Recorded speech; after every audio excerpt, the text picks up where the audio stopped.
I would like to give thanks to the ancestors, known and unknown, those who have paved the way for us to survive this moment of time, and to have a reference point to use as a blueprint to deal with these hellish times we are living in. I would also like to give honor and reverence to the woman of the universe for your superior work, for bringing forth the spiritual information through the triple stage of darkness of your womb and giving birth to God. We would like to give reverence to the universe and praises to the indigenous. My name is Raheem Shabazz, and this is Necessary Blackness Podcast. Welcome back, family. This is Raheem Shabazz, and we are back with our first podcast for 2017. Today, we have a special guest, Jalani Kadesh. He is a visionary, strategic thinker, and motivator. Mr. Kadesh is a respected and noted author, consultant, entrepreneur, organization builder, and scholar. Today, we're going to talk about entrepreneurship and self-sufficiency, why most black people stay poor, and how today's middle class is joining the ranks of the poor. Before we get into today's discussion, we're going to take a quick commercial break, and we'll be right back with Necessary Blackness Podcast, and I'm your host, Raheem Shabazz. Necessary Blackness Podcast, every Wednesday at 6 p.m. with award-winning journalist and filmmaker, Raheem Shabazz. This podcast is only for those who are unapologetic, because the mind of the conscious man or woman recognizes no monopoly on truth. Truth is relative and always to be sought. She Crave, unique handmade products made with essence and divine love. She Crave takes pride in delivering carefully handcrafted bath and body favorites, unique handmade jewelry, and custom and designed apparel. A boutique for the confident. We are committed to quality and warm customer service. Visit our online store at shecrave.com and stay connected at facebook.com/shecravestyle and on Instagram at shecrave. Hey Atlanta, have you heard? True Laundry Detergent is now offering free shipping in the Atlanta area. Just text the word TRUE to 404-493-0523 or give us a call. That's 404-493-0523. True Detergent is 4 times concentrated and perfect for those HE washers. Just 1 ounce removes dirt, brightens fabrics, and leaves each load with a clean, fresh scent. Best of all, True contains no animal products, and it's safe for sensitive skin. Follow us on social media, True Detergent ATL.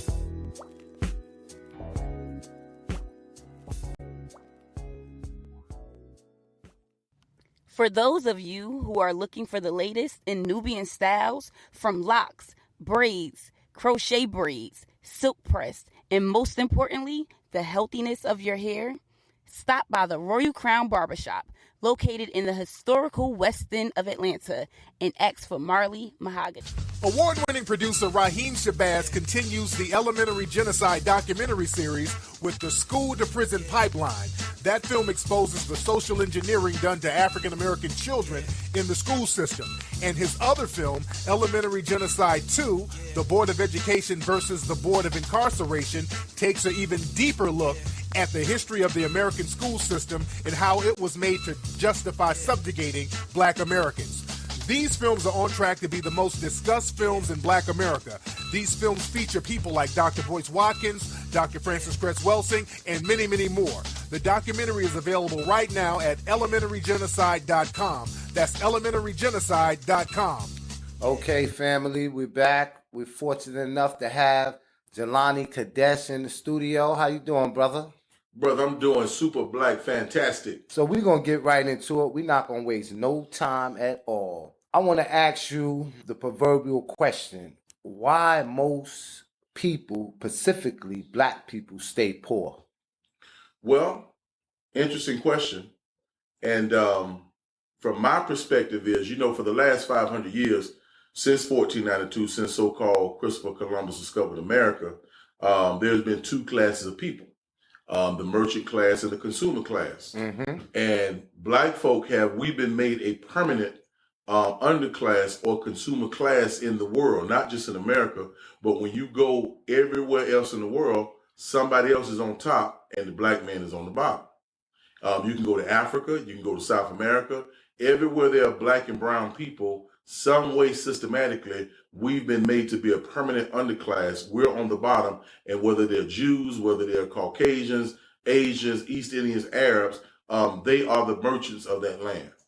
Why do you think it came to a situation like that? Because there was a time where we wore silk robes and slippers of gold and was the richest people to ever be untold. And now, as you stated, we on the bottom rung of the ladder. Well, it started with conditioning, because if we go back 600 years ago, the richest man in the world at that time was an African king by the name of Mansa Musa. And he ruled all of Central and Western Africa. And they said his estimated net worth was about $400 billion. And this is 600 years ago. But during the time of what we know as the Barbary Wars, which was the war between the Caucasians and everybody else and the Moors, which was us, because number one, you cannot start your history with slavery. We were never slaves, we were prisoners of war. And so during that time, the conditioning, that is what led us, in particularly Willie Lynch, even if the letter is real or not, the conditions are real. Those things led to us being a permanent underclass and a permanent consumer, because our mindset is always of one that, okay, well, black people are not supposed to own this. We're not supposed to be owners. We're supposed to be consumers. So you have to be strategic, as Elijah Muhammad said, you know, the science of business, the science of maintenance, the science of warfare. When you go into business, you got to be strategic and knowing that you're dealing with a particular mindset. But we're out in 2017, we're out to destroy that poverty mindset. That's what we have to do. So y'all heard that, right? We out to destroy that poverty mindset in 2017. No longer can we be the ones that work for corporate America, do everything for America, and remain on the bottom rung of the ladder. We're about to take a commercial break, and we'll be right back with Necessary Blackness Podcast. And this is your host, Raheem Shabazz. Peace and power. It is E-Reporting Live. Be sure to tune in to Necessary Blackness each and every Wednesday night, 6 p.m. with the brother Raheem Shabazz. For the latest in urban gear, come to Franchise Clothing. We're at 901 Roswell Street, Marietta, Georgia, 30060. Again, for the latest hip-hop, urban, and streetwear, come to Franchise Clothing, 901 Roswell Street in Marietta, Georgia. Ask for Sheenway, and she will help serve your needs. We have everything from Nike, Adidas, Prada. We have purses, everything that you're looking for as far as urban and hip-hop apparel. Again, that's Franchise Clothing, 901 Roswell Street, Marietta, Georgia. Get your haircut with the latest styles today at Man Cave Barber and Beauty Salon. We're located in the city of Marietta at 903 Roswell Street.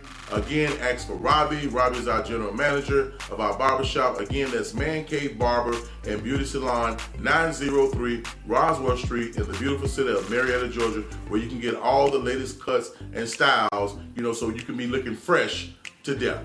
Man Cave Barber and Beauty Salon.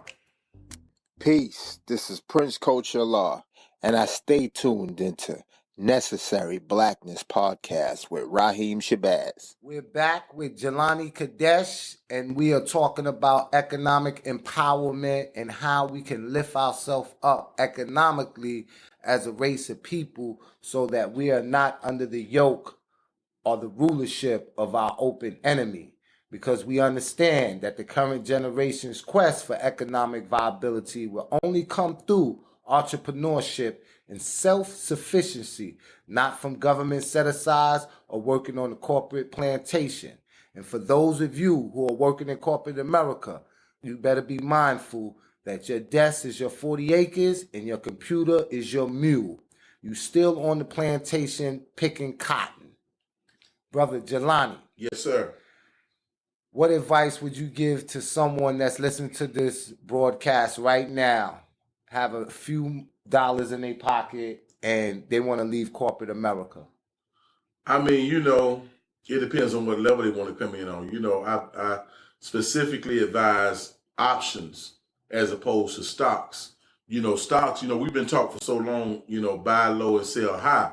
But stocks is not the way to go. The way to go is options. Because with options, you control the way it flows. Because with options, you know, the market can either go up, down, or sideways, and you can still profit. It's called a put option because you're placing a bet on a particular stock that is going to go up, down, or sideways within a particular time frame. So this is how the elite, hedge their bets on the stock market. They still got the masses. Oh, well, you buy 1,000 shares of this stock and you hold on to it and you wait for it to go up. No, that's not how you make money in the stock market. You make money by buying options. And so that's one way. Again, I talked about medical marijuana stocks. Like I said there, you can Google it, medical marijuana stocks. And you got penny stocks right now, but that stock is going to keep going up and up and up. Just give you an example. In the state of Ohio, 2 former members of the Backstreet Boys, they own all of the rights to medical marijuana in the state of Ohio. Wow. So you're going to have to go through them if you want to sell medical marijuana in the state of Ohio. So I'm trying to tell black folk now to get in position because it's going to, right now, recreational marijuana is legal in 8 states. Medical marijuana is legal in all 50 states. And so, like I said, you need to position yourself now because guess what? I might be the only person in Atlanta that don't smoke weed. Let me say it again. I'm the only person that I know that don't smoke weed. And so everybody else smoke weed. So guess what? That's a built-in market. And so, it's just like when black folk used to control the numbers game and people were saying that, hey, eventually the government is going to take over and going to come up with what they came up with, the lottery. Well, black folk didn't position themselves for it. And so now the government makes all of those billions of dollars in the lottery system and black folk got knocked out the box. Was the same with brothers on the street still selling, weed or whatever. Nah, man, get you a website, because guess what? How many people are on the internet? There are 7.3 billion people on planet Earth. Over 3 billion are on the internet. So you got a built-in market right there. If you don't have a website in today's market game, as Bill Gates said, you're going to be left out of the economic playing field. He wrote a book in 1995 where he said that the internet has the capacity to level the economic playing field worldwide. And that is true because you start a website, you can make money 24 hours a day. You can make money while you sleep. So for those of y'all, you got a little bit of cash, man, guess what? You can create an app, for less than $300. You can create your own app. Man, Uber right now is tearing the game up. Then they came out with Uber Eats. So if you got a restaurant and your restaurant is not registered with Uber Eats, you're missing out on money. Just give you an example. Download Uber Eats tonight, and wherever you live at, in your zip code, every restaurant in that area, Uber Eats delivers for them.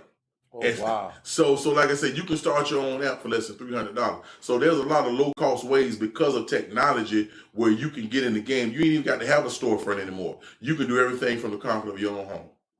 And that's true because if you look at Uber, you look at Lyft, and a lot of these other apps, Airbnb, there's no, they didn't start with a main office or a storefront.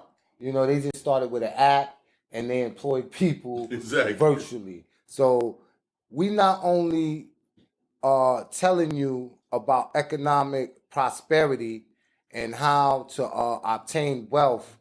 We got the brother Jalani Kadesh. He's here and he's giving you the solutions and the keys to how to get this done. Now, brother, I was fortunate enough, and I'm always fortunate enough to be in your presence. At one of your lectures, I heard you talk about money and how the word currency correlates with money and the different things for that. Can you break that down for us? Well, money, the only real money is gold and silver. Dollar bills are currency. This is why if you Google currency, a currency converter website will come up, and every currency around the world has a particular, dollars is USD, so every currency has a particular ticker, what they call a ticker. And because you can actually invest in currencies, it's called the foreign exchange market or Forex market for short. But the only real money is gold and silver. That's why you got to stock up on gold and silver. I have a website called silversnowball.com/1854 where you can buy silver every month. You can get silver coins every month. I'm also a part of Carrot Bars where I get gold grams every month. So you got to diversify your income streams with gold, silver, which is real money, and then currency. You have to know what currency is. The root of currency is current, which means to flow. Your dollar bills are always supposed to be working for you. As Warren Buffett said, he said, if you have not found out a way to make money 24 hours a day, you will always have a job.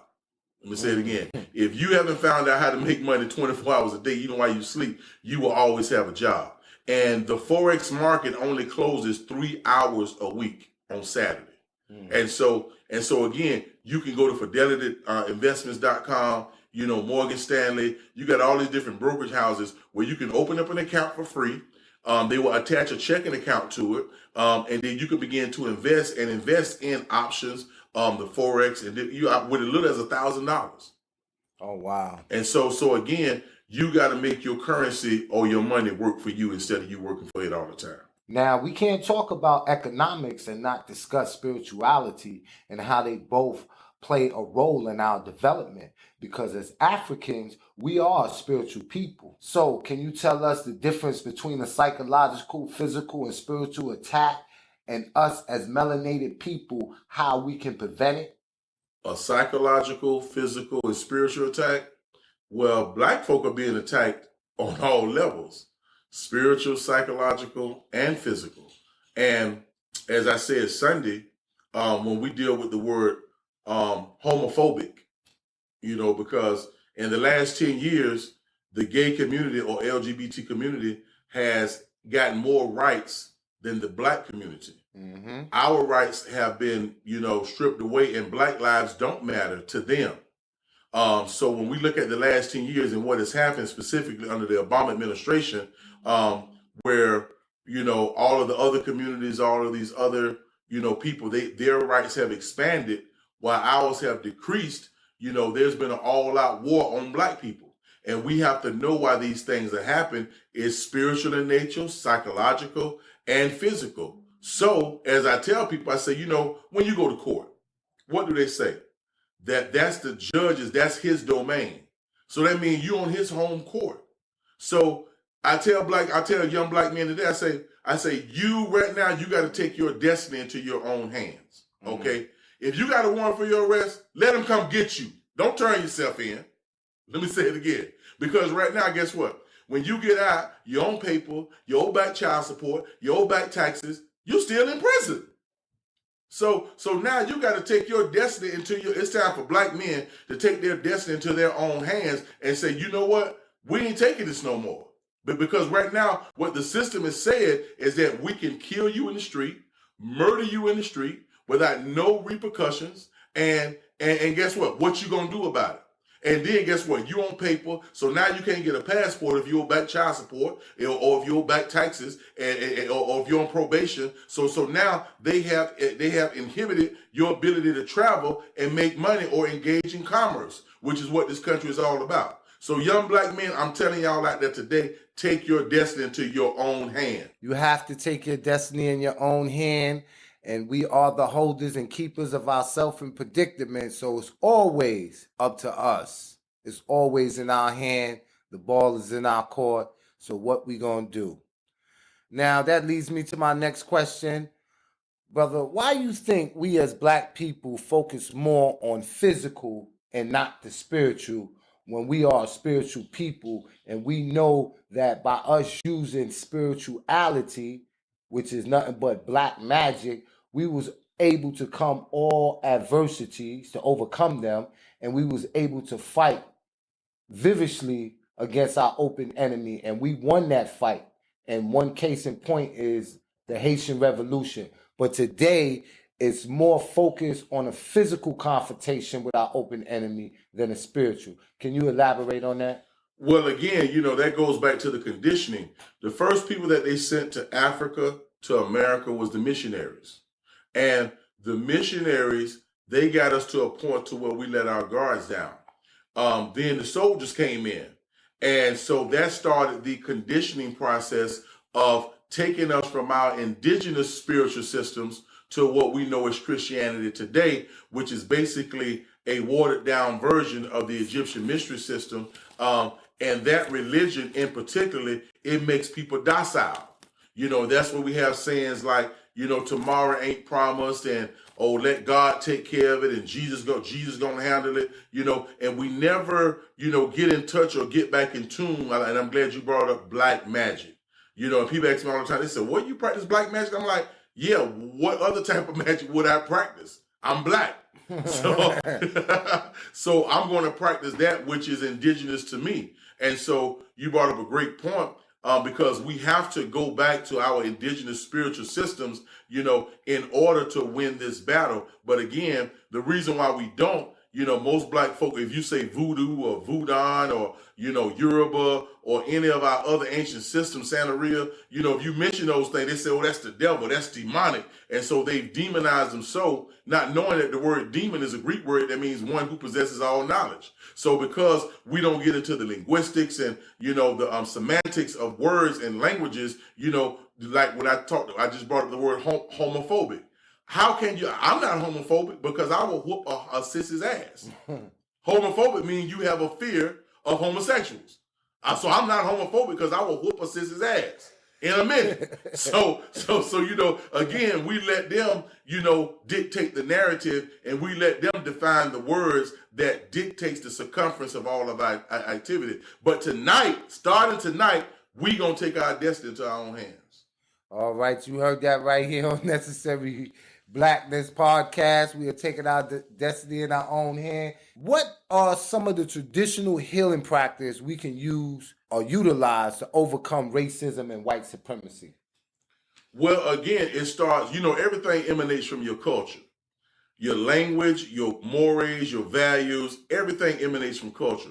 What black folk practice today is a subculture that was given to us during our prisoner of war experience, and we're still prisoners of war because, as Rap Brown said, you either free or you a slave. There's no such thing as second-class citizenship. So we got to go back and recapture our minds, first of all, psychologically. The number one war that is imposed on black people is psychological warfare every day, through the media, through films, and this is why we need more producers and directors like our brother Raheem Shabazz with Elementary Genocide. You got to support that. That DVD should be in every black home. Let me say it again.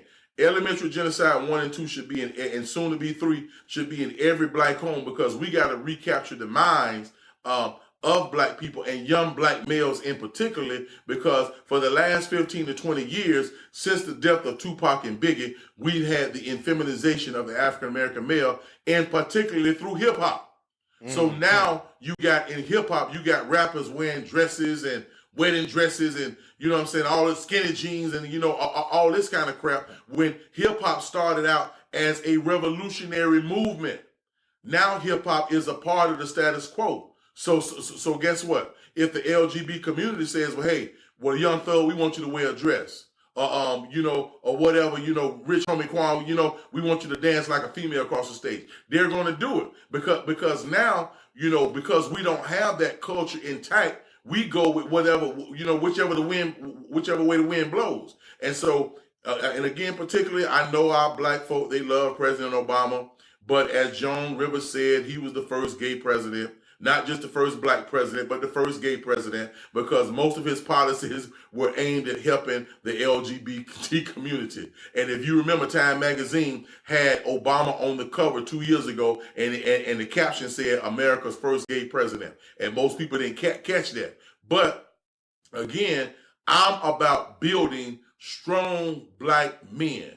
Take it back to the days of Jim Brown, Fred Williamson, the Hammer, to where we had strong alpha males, Vera males, I mean, it's crazy that we live in a world today to where if a black man, if you're oversexed, or what they call oversexed, they look at that as being wrong. No, we are conquerors by nature, okay? And guess what? There's nothing natural about monogamy. Let me say it again. There's nothing natural. If you look at nature, the lion don't just sleep with one lioness. The monkey don't just sleep with one monkey. Everything in nature practice polygamy. But monogamy is imposed upon us here in America, in particularly, and so these things go against our very nature. The black man is God. Let me say it again. That's the right. black man is God. Okay, so if we are God, guess what? That means everybody our children, white women. I talked about that Sunday about what led to the Salem witch hunt. When the Caucasian males were killing a lot of Caucasian women. It was because the Moors were teaching the Caucasian women how to get in tune with the Kundalini energy and their sexuality. But again, the Asian women, Hispanic women, they all our children because we are the original man. So again, black men, don't be out here ashamed, because you might have a woman, but you want to sleep with somebody else. Ain't no shame in that. No, you just sit your woman down and you have a conversation with her and you let her know, hey, babe, I got knowledge of self. I'm an alpha male. I'm a Vera male. And guess what? We building a kingdom. We building an empire. We building a destiny. Now, I don't know how I got to talking about polygamy, but anyway, the black man is God. The black man will always be God. I don't care what kind of eugenics, what kind of laws they pass, whatever, but we got to recapture the psychological. That's why I love Marcus Garvey and Elijah Muhammad and Noble Drew Ali and Malcolm X, because they were strong black men and they stood up. And there was a book written in 1999 called I May Not Get There With You by Taylor Branch and Dr. Michael Eric Dyson. Taylor Branch is a white professor. Mm-hmm. And they were on Tavis Smiley last show on BET. And in the book, they talked about Dr. King's so-called indiscretions or his extramarital affairs. And Tavis Smiley said, I don't think, we should be putting that out there because, that's going to take away from Dr. King's legacy. The white professor said, no, that's actually adding to his legacy because young black males today, they don't see themselves as the next Malcolm or Dr. King because we've made black leaders seem, we've deified them and made it seem that they were perfect and they didn't have any flaws. He says, so guess what? Whenever you see a black man stand up against the #1 country on the planet without an army, without a military, without an economic system, he said, you're looking at God. And this is what a white professor said. Wow. You know what? When you was talking about polygamy and you was like, I don't know how I got on the topic of that. If you actually look at it from its indigenous purpose, that was used to fight war as well. Because when the Africans went to war and one of them was killed or, the children or something like that, it was the men that stepped up and took on the role of marrying women that was widowed. Exactly. So, it all coincides together. And that leads me to my last question. I believe physical food is spiritual and you have to watch what you eat. Give me your analysis on the above quote. Yeah, definitely food is spiritual. And that's one of the most important things that we're going to have to do in the 21st century. We got to buy up land. Because right now, everything that you buy out of the grocery store is GMO. Let me say it again. Everything you buying out the grocery store is GMO. Have you noticed that fruit don't last as long as it used to? Fruits and vegetables, when you buy them now, the shelf life is 2 or 3 days and then it's spoiled because it's not real food that you're consuming. So we definitely got to buy up land in 2017, in the 21st century, start growing our own food because they want to control the food because they know by controlling the food, you control the population. So food, but then on the flip side of that, a lot of people, they eat alkaline foods, but they don't have an alkaline mind. Let me say it again. We got a lot of people out here that are vegans physically, but they are poor mentally. And so that's what we suffer from a lot in the conscious community is that people, they become vegans, they start drinking alkaline, but they still have that poverty mindset, not knowing that the #1 principle of the universe is abundance. Every time a man ejaculates, he releases 6 million sperm. Let me say it again, which tells you that every man on this planet has the ability to populate an entire planet by himself. So and guess what? When Einstein came up with the so-called laws that govern relativity, he said that because before Einstein, the scientists said that our universe was going to collapse on itself. Einstein said that no, the universe is giving birth to more universes. Constantly, stars are giving birth to more stars. So that tells you that the #1 principle is not scarcity, but abundance. So don't just have an alkaline diet, have an alkaline mind. Okay, you heard that, and that was Jalani Kadesh, and this is Raheem Shabazz with Necessary Blackness. And before we wrap up, brother, I know that this episode here is going to go viral. A lot of people going to want to know how they could get in contact with you, how they can follow you. What are some of the social media platforms you on? They can follow me on Facebook, Joseph Carswell. Just type in Joseph Carswell on Facebook. They can email me, josephcarswell@gmail.com. And those are the initial ways you can get in contact with me. But we have several businesses. We have Franchise Clothing, which is in Marietta. We have Man Cave Barbershop, which is next door to the clothing store. We have a food truck, Smoke One Wings. We have a Caribbean restaurant called Spice Bistro. Like I said, we now have a record label, LIB Music Group. And our first artist, we just signed a deal with Akon, and I just got the tour schedule today, and we're going to be all over Africa and Europe, and so 2017 is going to be a big year. So if you want to reach out to me again, Joseph Carswell on Facebook, email josephcarswell@gmail.com. All right, this is Raheem Shabazz, and that's going to be a conclusion of our episode with Jalani Kadesh, and this is Necessary Blackness Podcast.